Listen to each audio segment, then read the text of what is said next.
కాంగ్రెస్ ప్రభుత్వం అమలు కాని హామీలిచ్చి ప్రజలను మోసం చేసిందన్నారు బీజేపీ నేతలు.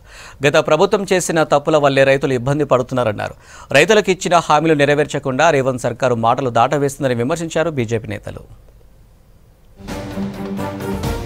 తెలంగాణలో నిశ్శబ్ద విప్లవం మొదలైందన్నారు రాష్ట్ర BJP chief Kishan Reddy. Parliament ఎన్నికల్లో బీజేపీ డబుల్ డిజిట్ సాధిస్తుందన్నారు. డిసెంబర్ 9న రుణమాఫీ చేస్తానని చెప్పి రేవంత్ రెడ్డి మాట మార్చి రైతులను మోసం చేస్తున్నారని మండిపడ్డారు. లోక్సభ ఎన్నికల రిజల్ట్ తర్వాత త్వరలోనే బీఆర్ఎస్ కనుమరుగవుతుందన్నారు కిషన్ రెడ్డి. ఒక నిశ్శబ్ద విప్లవం తెలంగాణలో అన్ని ప్రాంతాల్లో కనిపించింది. మేము డబుల్ డిజిట్ సీట్స్ తప్పకుండా సాధిస్తామని అప్పుడు చెప్పాము, ఇప్పుడు కూడా చెప్తా ఉన్నాను.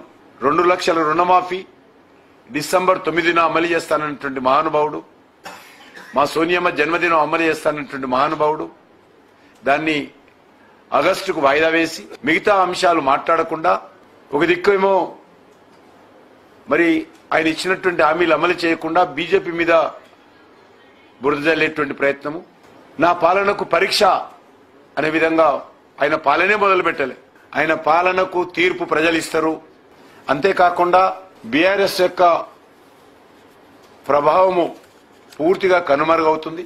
రాష్ట్రంలో బీజేపీ అత్యధిక స్థానాల్లో గెలుస్తుందన్నారు Karimnagar BJP MP Bandi Sanjay. Parliament ఎన్నికల్లో బీజేపీ గెలుపు కోసం కష్టపడ్డ కార్యకర్తలకు వి కన్వెన్షన్ హాల్లో గెట్ టుగెదర్ ఏర్పాటు చేశారు. పార్టీ కోసం కష్టపడిన ప్రతి ఒక్కరికి ధన్యవాదాలు తెలిపారు బండి సంజయ్. ఈ కార్యక్రమంలో ఎంపీ అభ్యర్థులు, ఎమ్మెల్యేలు పాల్గొన్నారు. బీజేపీ నాయకులు, కార్యకర్తలు, మహిళలు పెద్ద సంఖ్యలో హాజరయ్యారు.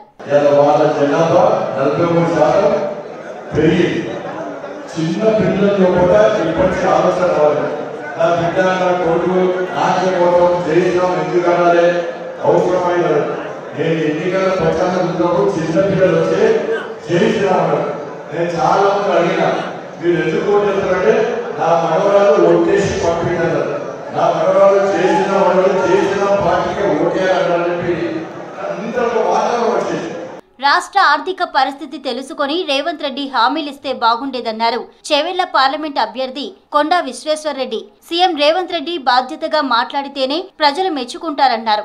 గత ప్రభుత్వం చేసిన తప్పు వల్లే రైతులు ఇబ్బంది పడుతున్నారన్నారు. రైతు సమస్యలపై ఆందోళనలు చేసే నైతిక హక్కు బీఆర్ఎస్ కు లేదన్నారు కొండా విశ్వేశ్వర్రెడ్డి.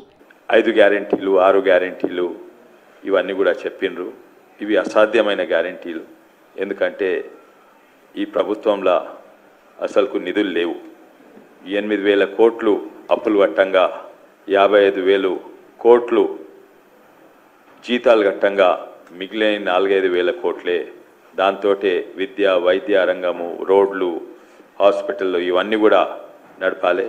అసాధ్యమైన పరిస్థితి. రేవంత్ రెడ్డి ప్రభుత్వం 6 గ్యారంటీల పేరుతో 6 మోసాలు చేస్తుందన్నారు భువనగిరి పార్లమెంట్ బీజేపీ అభ్యర్థి బూర నర్సయ్య గౌడ్. రుణమాఫీ, బోనస్, రైతు కూలీలకు 12,000, ఫసల్ బీమా విషయంలో సీఎం రేవంత్ రెడ్డి మాట మార్చారన్నారు.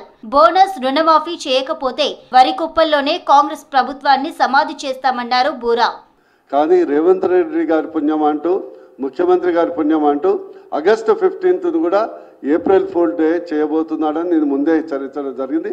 రైతు కార్పొరేషన్ పెట్టాను, నేను లోన్లు అడిగాను, ఎవరు లోన్లు ఇవ్వలేదు, లేదా కేంద్రం సహకరించలేదు, కానీ అందుకొరకు నేను ఇవ్వలేకపోయినా అని నెపం చాపటానికి ఏర్పాటు చేసినటువంటి ఒక ప్రక్రియ. కానీ ఇది వీళ్ళలాంటి చిత్తశుద్ధి లేదు, ఎవరు ప్రజలు నమ్మరు. ఈ యొక్క రైతుల్ని మోసం చేసిన వాడు ఎవడు బాగుపడడు. కాంగ్రెస్ పాలనలో పంట విస్తీర్ణం, దిగుబడి పూర్తిగా తగ్గిందన్నారు బీజేపీ సీనియర్ నేత ఎన్వీఎస్ఎస్ ప్రభాకర్. రాష్ట్రంలో కరెంటు కోతలు పెరిగాయన్నారు. ప్రభుత్వం పంట నష్ట పరిహారం ఇస్తామని 2 సార్లు దాటివేసిందన్నారు. రైతు బంధు విడుదలలో కావాలనే జాప్యం చేస్తున్నారన్నారు. ఎన్నికల సమయంలో ఏమో వరికి మద్దతు ధరకి అదనంగా 500 రూపాయలు బోనస్ ఇస్తామని చెప్పని గొప్పలు చెప్పారు. ఓట్లు దండుకోవడం కొరకు మాట్లాడారు. కొనుగోలు చేసే సమయంకి వచ్చేసరికి ఈ అదనపు బోనసు అనే మాటనే మాట్లాడినటువంటి ఒక పరిస్థితిలో ఈ రాష్ట్ర ప్రభుత్వం ఉంది అని చెప్పని నేను పేర్కొంటున్నా. రైతు బంధు యొక్క విడుదలలో ఏ రకమైనటువంటి జాప్యం వహించారో మనం చూసాం. ఇక ఎన్నికలు ముగియడంతో బీజేపీకి పోల్ మేనేజ్మెంట్ కీలకం కానుంది. బీజేపీ గెలుపుపై ప్రజల్లో నమ్మకం ఉందన్నారు నేతలు.